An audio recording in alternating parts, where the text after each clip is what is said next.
I think that's really the bigger question. When are you going to stop begging and start building? When are you going to stop believing that other people are going to integrate you into their businesses instead of you having businesses of your own?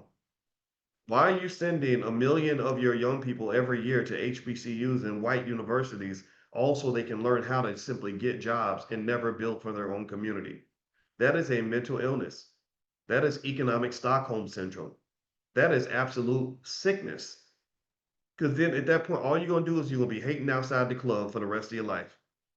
You're going to be sitting around begging, marching, praying, borrowing, asking white Jesus, black Jesus, and baby Jesus to do for you what I believe you can do for yourself. I know you can do these things for yourself.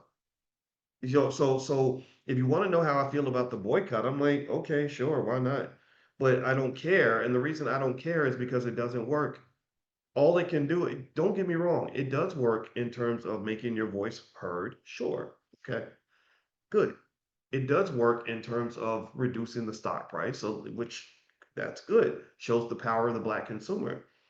But it doesn't provide a long-term solution in terms of the sustainability of black-owned businesses and how we as black people can actually get to a position where we're more busy loving what we have instead of burning down what we don't have. That partnership was never a partnership to begin with.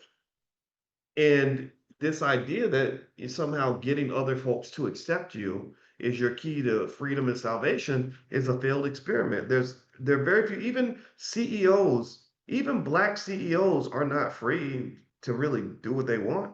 They work for somebody. You have to represent the interests of the shareholders.